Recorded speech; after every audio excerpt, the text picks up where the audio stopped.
Hello? Hello?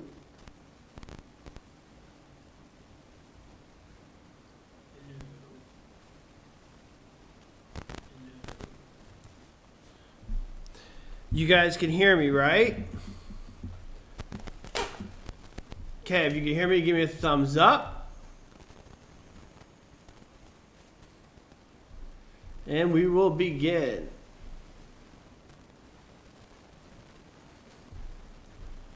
All right. Hola, hola, hola, ¿cómo estás? Muy bien. ¿Y tú qué tal? Hola, hola, hola, ¿cómo estás? Muy bien, y tú qué tal? Bum, bum, bum, bum. And we are ready to go. Good morning, San Diego. Okay, so if you guys got questions, ask them in the chat. I'll see what I can answer as we move forward throughout today's webinar. I'm not going to answer all of them. Some of these questions are just so basic that honestly you guys need to do a little homework before you go on the webinar. Some are so complicated that maybe I don't even know the answer. It's so difficult. All right, it's just above my pay grade and it's more we can handle. But anything in the middle, I'll see what I could do as they come up. And some questions are just not relevant. All right, so what do you guys think? And also, if you guys question, put in the chat and maybe some of the other people in the chat can answer them as well for you. You guys can help each other out. All right, what do you guys think of that? Sound good? Okay, so we'll see what we can get done. But obviously I can't answer every question. If it's just way too basic, that just wastes people's time in the chat, or it's way too complicated where it's just too much to handle, or it's just not relevant. So let's begin. So we're doing vocabulary today. Like I always say, when you do vocabulary, you guys should memorize 5 words every morning. 5 words every morning. Okay, 5 words every morning. Write out those 5 words every night and have 5 words every morning. If you don't know which 5 words, go on my Instagram page, the prep page on Instagram, and we very often list 5 vocabulary words for you to learn. Just make sure you memorize those. But you definitely want to take that on. 5 words every morning. Okay, everybody got that? Okay, so first I want to go over, before I answer your questions, something that's super important. Title and deed. Everybody got this? Title and deed. You got to know about the title and the deed. The title and the deed. That is super important. Okay, so what is title? Who can tell me what is title? Anybody? First on the board, what is title? Who knows what title is? Anybody? Title is ownership. Title is ownership. Title is ownership. And what's a deed? What's a deed? Deed is evidence of the transfer. Deed is evidence of the transfer. A deed is evidence of a transfer. So when you see things like grant deed, warranty deed, special warranty deed, general warranty deed, quitclaim deed, bargain and sale deed, reconveyance deed, all these things are different way that the property is transferred. It's like your receipt when you buy something. And title's like when you write your name on it. I don't know if you guys write your name on your stuff. You did if you went to summer camp when you were little. You wrote it on your shirt. Anybody do that? Okay, so title is ownership. Deed is evidence of the transfer. Everybody got that? Now, when you see title, there's 2 big types of title that come up. All right, when you study for your exam. One of them's on the board right now. Equitable title and legal title. So first, tell me, what is equitable title? What do you guys think is equitable title? Equitable title. What is equitable title? Equitable title. What do you guys think that is? It's on the board. The word's on the board. What is equitable title?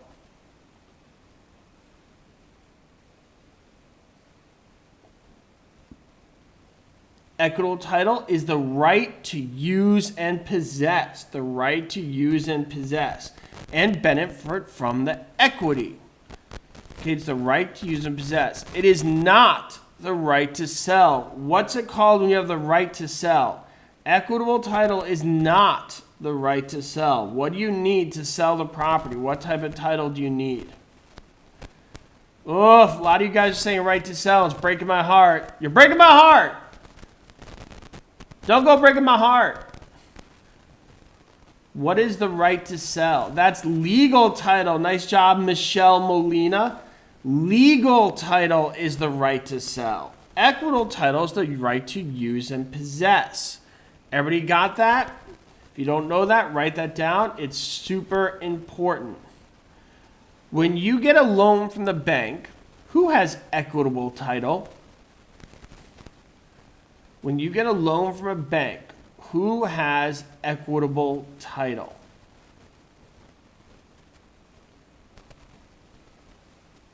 Who has equitable title?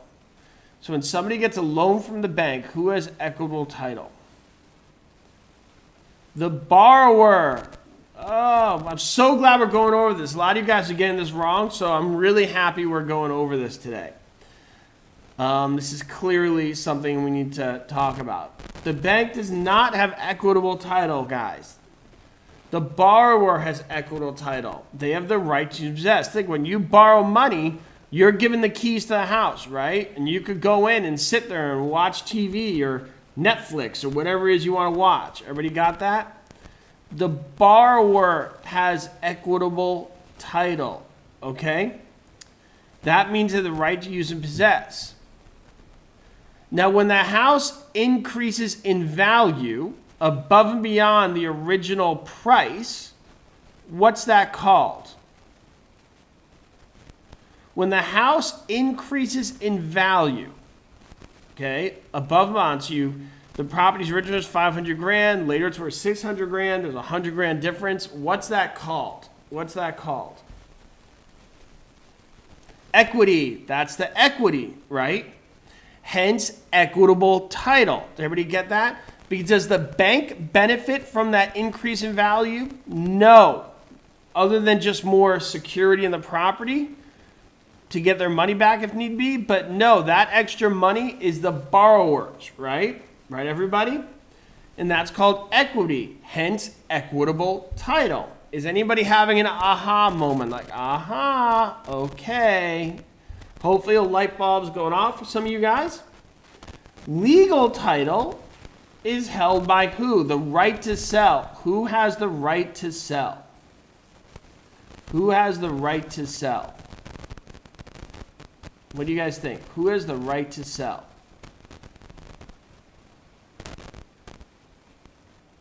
The bank or the lender. Nice job, Guillermo. The bank is not always lender. I could be a lender, right? I could lend you money. So great thing you pointed out. We should say the lender. Thank you, Guillermo, on that one. So everybody make a note of that. That doesn't always have to be the bank. It's whoever's lending you money. Everybody got that? So in case they throw a trick question at you on the exam. They have the right to sell. Okay, the lender has the right to sell. So if you don't pay them back, they sell that property. Has everybody got that? And so until you pay the bank back in full, they retain the right to sell. Everybody got that?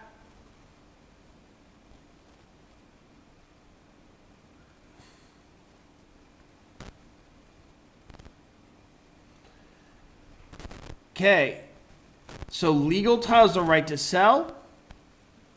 Equitable title is the right to use and possess.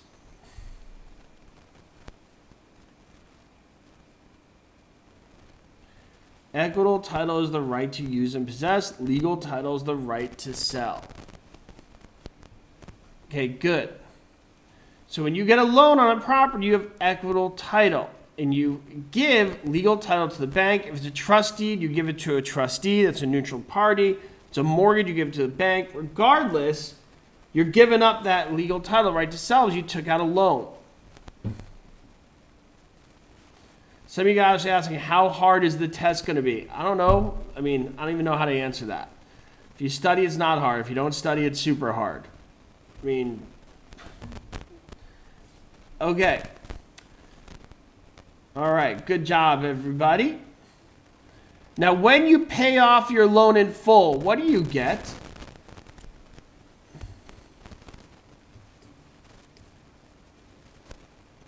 When you guys pay off the loan in full, what happens? When you pay off a loan in full, what do you get? Anybody know? What happens? They transfer that legal title with a reconveyance deed. Anybody heard of a reconveyance deed? Good job, Lily of the Valley. Reconveyance deed. Nicole said, Joe, you're not listed for tutoring. Why is that? Because I don't do tutoring. We got Stu and Cynthia who are amazing tutors and they do a great job. I do not do tutoring. Okay, so legal title gets reconveyed via the reconveyance deed. And remember that word deed I said before? Evidence of the transfer. Do you guys remember that? That deed?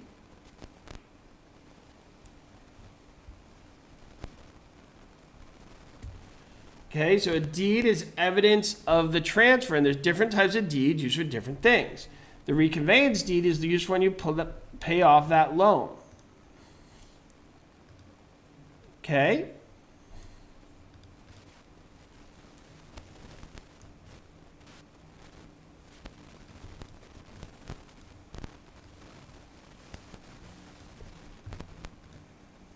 All right.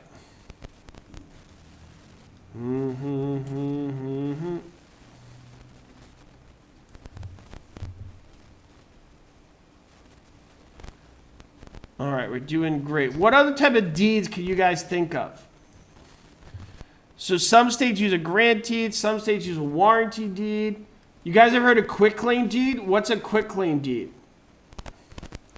What's a quitclaim deed?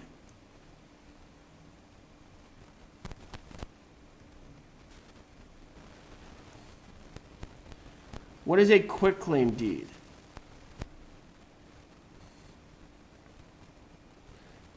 So a quitclaim deed is the most immediate way to transfer ownership. When would you use a quitclaim deed? Anybody know? So use a quitclaim deed when you transfer the property and what you see is what you get. Usually you transfer to somebody who knows the property pretty well. Okay, you're just signing it over essentially. You're just signing it over. So in the case of divorce, you might see a quitclaim deed be used to kind of relinquish the rights to a property. You may see a parent give it to a child via quitclaim deed. There's different examples for it, but the gist of it is you're transferring the ownership in the most immediate way possible. Things like grant deeds and warranty deeds, they have certain implications with them. When you buy a house, those are the ones you'll more commonly use. Because when you use a quitclaim deed, what you see is what you get, all the problems that are involved. Okay? What is an abstract of title, since we're on this subject? An abstract of title. What's an abstract of title?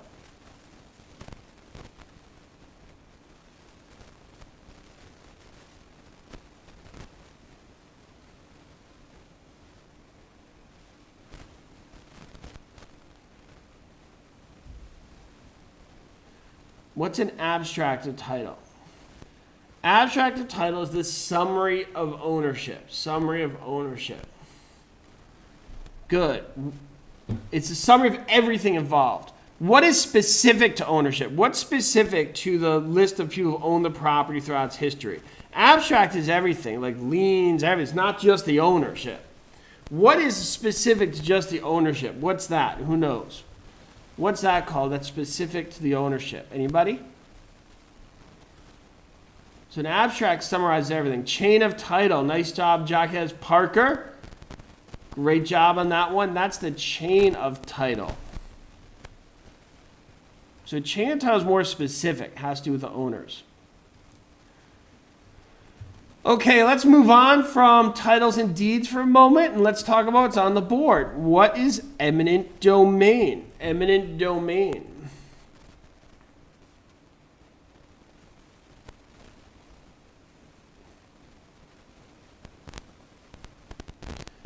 Eminent domain.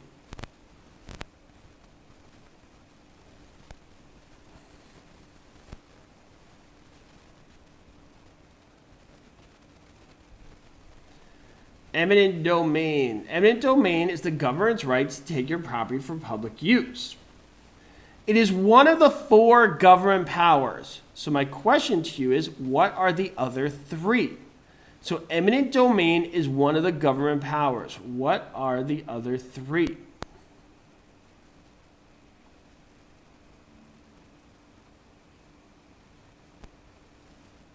What are the other 3? The other 3 are police power, escheat, and taxation. Good. So the government powers are eminent domain, police power, taxation, and escheat. Some of you guys remember the acronym PEAT. Stands for police power, eminent domain, taxation, and escheat. Okay? Somebody asked me if eminent domain is the same as condemnation. So here's how I'll explain this. Eminent domain is the noun, condemnation is the verb. Okay, what I mean by that, eminent domain is the right, condemnation is the action. When your property gets condemned, what does that mean? What does that mean when your property gets condemned? If you guys think of a property getting condemned, what does that mean? What does that mean if your property is condemned? It means you can't use it anymore. Right, guys? It means you cannot use it anymore. So, some of you guys didn't even make that connection before, and that's why I like saying it that way, because I think it helps. Because a lot of you guys think, oh, when property's condemned, it means it's not usable. Oh, that's related to condemnation because they're saying you can't use it anymore. They'll pay you for that property. Just compensation is paid, but they will pay you. They'll compensate you for it. Has anybody ever never made that connection between a property being condemned and the process of condemnation? Who's always thought of those as separate things? But if you think about it, they're not so separate. They're directly related. That's why they have similar roots in the word. Okay, both mean can't use it anymore. Okay, so great job, guys. Hopefully that helped clarify for some of you. So condemnation is the process of saying you can't use it anymore. Why can't you use it? Because under eminent domain, they have the right to take your property for the greater good. What happens if they take your property under eminent domain rights through the process of condemnation and they do not pay you just compensation? What do you guys think?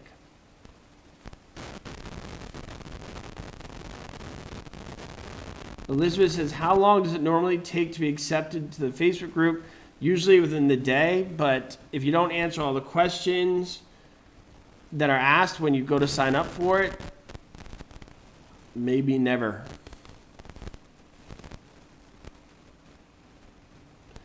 Okay, inverse condemnation.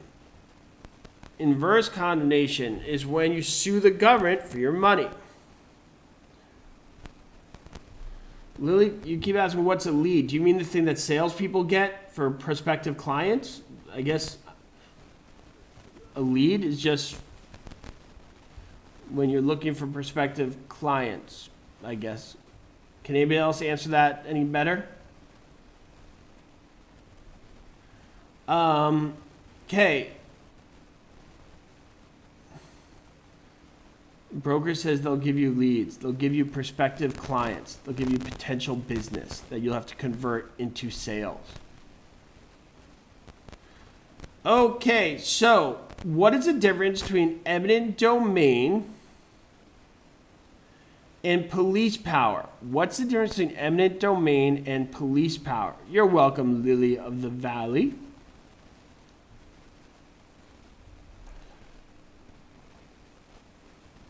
I've never heard of reverse condemnation. I've only heard of inverse condemnation.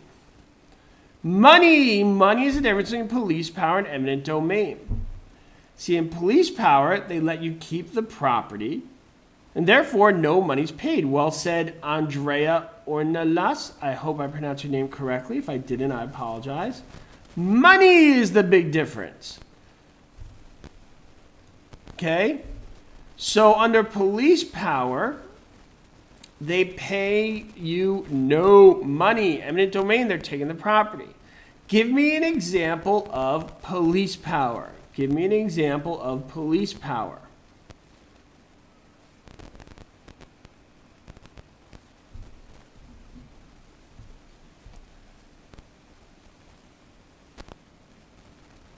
The new MacBooks came out.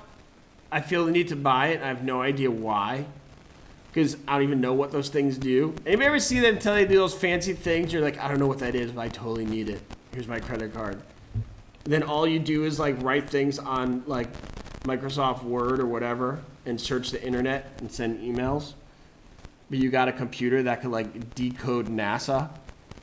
You don't know why. Shantae Hightower's like, buy it. I will. And then when something goes wrong with your computer, like, I knew I should have gotten the Superpower XB model Superface Awesomeness computer. Clearly, that's why I can't check my email. Because I didn't get the right computer.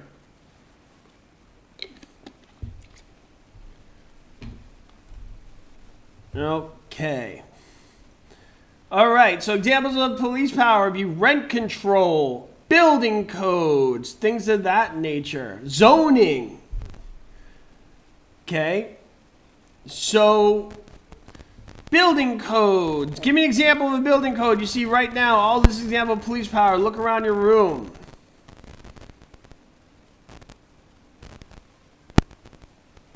Give me an example of a building code.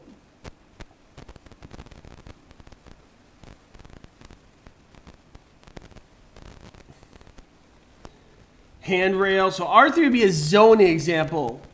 Young Mim, she wrote R3. That'd be a zoning. So ceiling height, smoke detector, fire escapes. All those are examples of police power because it's a building code. Excellent. What is escheat? What is escheat?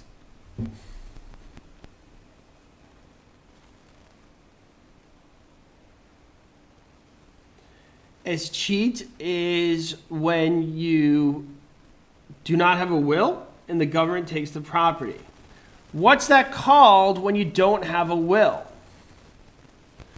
What's that called when you don't have a will?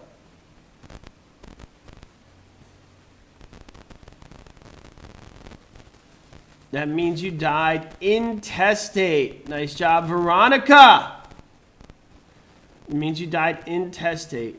Amazing. You're so amazing. It's a new song I'm writing. It's called Amazing by Juter. Christmas album, 2021. Get it? iTunes. Okay, intestate means there's no will. What is a handwritten will called? Let's see how good you guys are. Let's see who's been studying. What's a handwritten will called?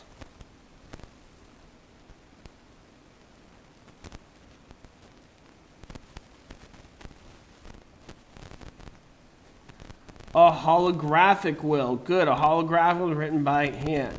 And the other government power is taxation.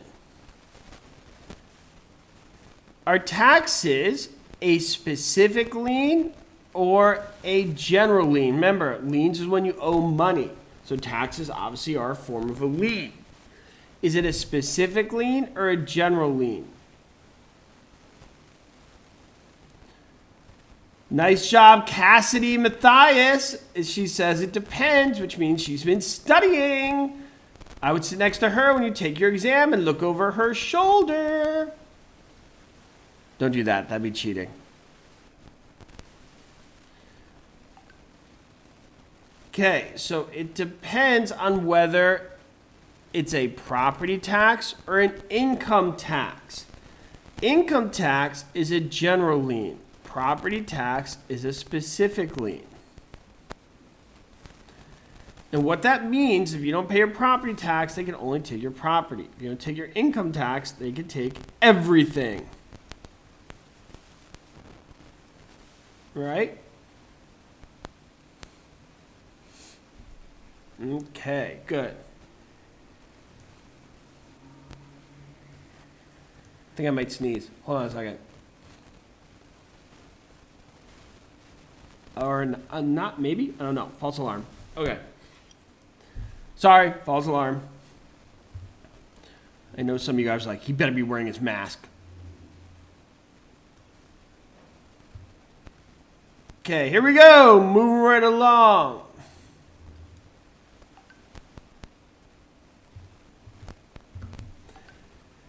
Economic obsolescence. Economic obsolescence.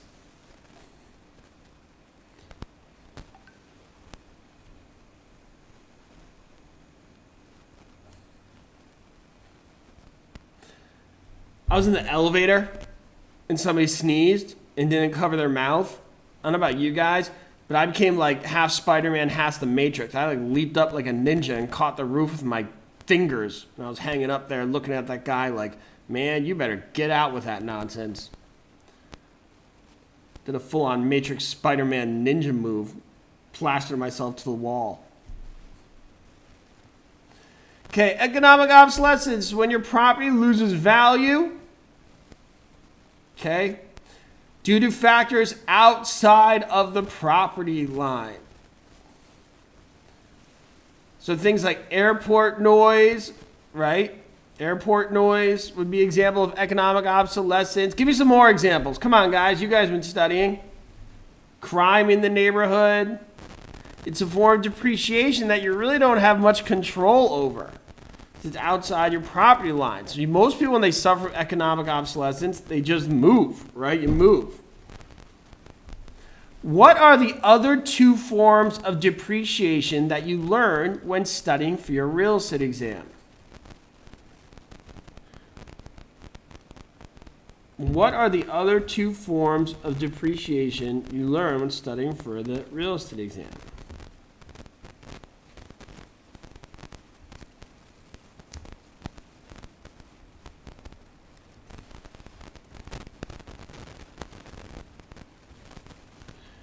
Physical deterioration and functional obsolescence. Give me an example of physical deterioration.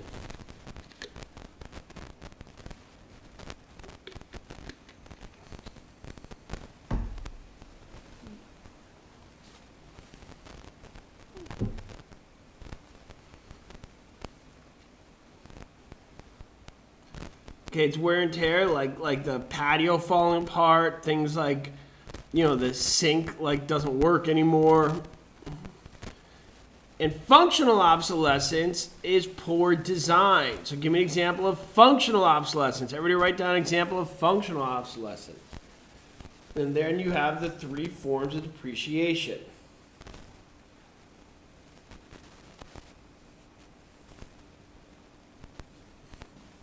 And you guys have trouble sleeping at night? Who has a difficult time? Who suffers from insomnia and can't sleep at night? Anybody? If you can't sleep at night, just put on your headphones, listen to this real estate exam prep, start studying for your exam, and you'll be out in like 2 minutes. Am I alone in that? How many of you guys are at night like, okay, I'm totally going to study. I got to like buckle down now. All the kids went to sleep. Turn off the light. Open my...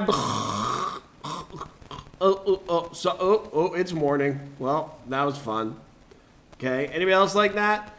That's why you gotta take this stuff out in the morning. I'm telling you, study your stuff in the morning. This stuff is a massive snooze alert. I try and be dynamic as possible and teach you guys, but if you throw this webinar on late at night and put on the headphones, as cheery as I try and be, you'll be snoozing like in 10 minutes. I can't sleep on planes. I open up a real estate principle book and I'm like waking up in Tuskegee in no time. Okay, moving right along. So study in the morning, please. Just for record, I've never been to Tuskegee.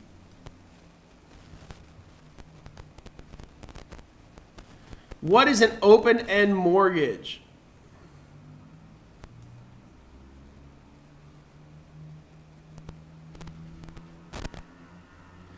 Kylie says, not gonna lie, I'm falling asleep to your podcast at night. I know I said it and I threw that out there, but for some reason that still hurt. I don't know why, because like I said it, but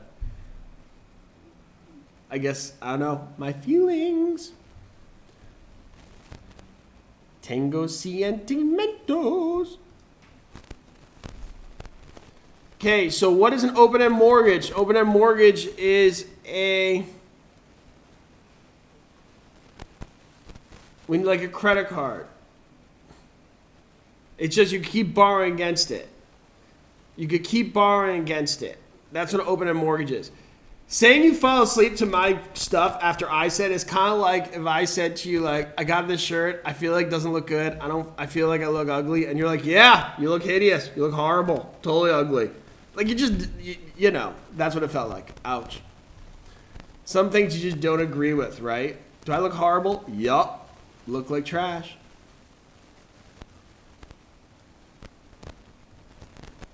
But I forgive you. Now let's go to the next word. What's an assumption mortgage? So open-end mortgage means you can keep borrowing against it. What's an assumption? What does it mean to assume?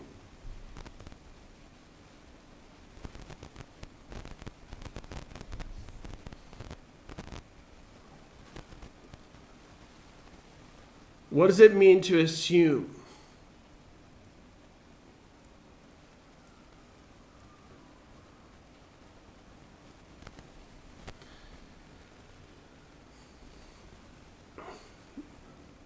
Assume is when you take over somebody's loan. So everybody write this down. Assume buyer's liable, subject to seller liable. Everybody got that? Assume buyer liable, subject to seller liable. Okay? When you assume a mortgage, you take over the responsibility of paying it. When it's subject to, the seller's got to pay it off before the transfer takes place. Everybody got that? If you think the webinar is helpful, I hope it is. I really do. Give me a thumbs up below. There's a little thumbs up and the share option and the save. Click the thumbs up.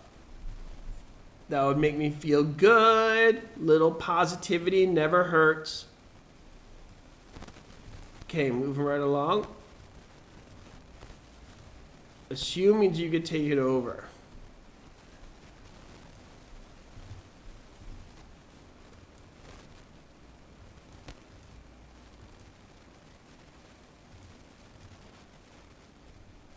What is the unadjusted cost basis? Who knows? Unadjusted cost basis.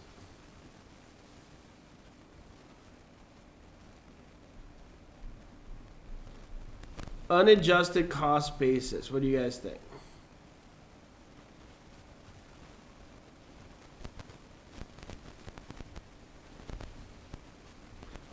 Unadjusted cost basis.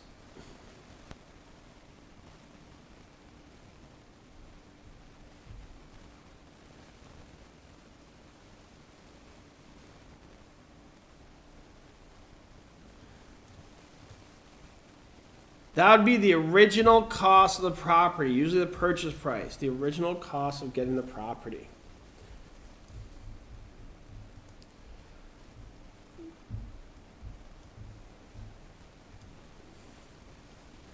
Inverse condemnation. If you got this right, I'm going to cry. We went over this earlier in the webinar.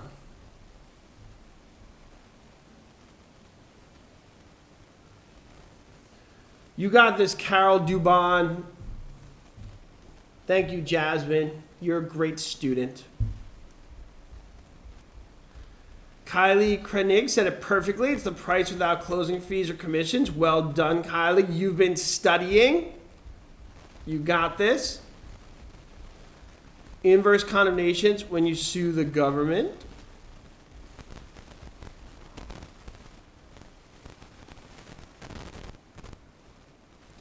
Good. If you guys don't feel like studying that much, you just want the answers to the exam, you could pay me via PayPal. Just send me an email and I'll just send you the answers. Everybody write this down, okay? So if you want just to pay me and I'll just basically take the test for you, send me an email at joe@I'm not gonna cheat for you. Are you kidding? What? Are you guys crazy? Come on. How many of you guys are super excited right now? I'm not giving you the answers. You guys were like, joe@I'm not gonna cheat for you. Is that .com or .net? How many of you guys were like, I know he's not serious, but just in case, I'm totally writing this down, just in case. Yes, you can watch this again many, many times. Many times. If your kids said, Mom, Dad, somebody's giving the answer to the exam, you'd be like, how dare you have some honor in your studies. But I heard the webinar, you'd be like, hey, don't you mock your parents.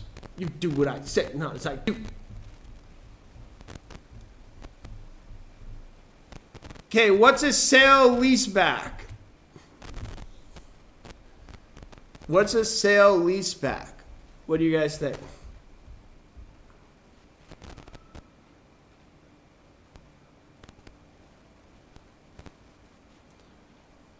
So, Carol, I only go over the national stuff in this webinar. So everything I talk about in this webinar is national stuff. I don't get into state-specific stuff in the webinar. Okay, a sale leaseback is when you sell the property and you become a tenant of the new owner. The vendor becomes the lessee, and you would do that because you need the money. Like, you need the money for your property, and then you could invest that money, put in your business, or maybe you just need some food. I don't know. But then you become a tenant. And if you do that for business purposes, you could deduct the rent as a business expense. So there's many reasons to do this, but the gist of it is you sell your property, you stay in the property, and you become a tenant of the new owner. Okay? That's a sale leaseback. The vendor becomes the lessee. Do we all remember our OREE rule? Lessor, vendor, optionor is the grantor, the giver, the proprietor for your pleasure. Lessee, vendee, optionee, grantee gives me property, makes me happy. OR is the giver, EE receives. And there is no exception to that rule ever. It's a suffix. You can't have an exception to, like, basic grammar. Okay, OR gives, EE receives. Great job, everybody.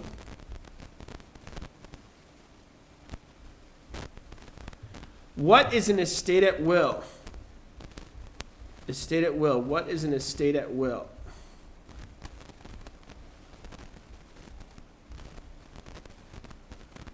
An estate at will.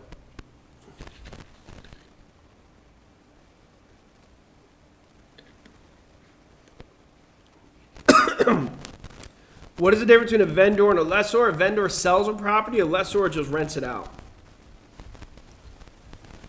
Estate at will means it could end at any time. End at any time. End at any time. Good. All right, everybody. It's about does it for today. Adios, adios, la clase terminó. Adios, adios, la clase terminó. Adios, adios, la clase terminó. Adios, adios, la clase terminó.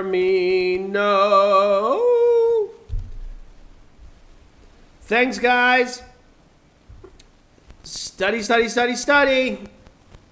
I will talk to you guys soon. Have an amazing day. Remember, 5 words every morning.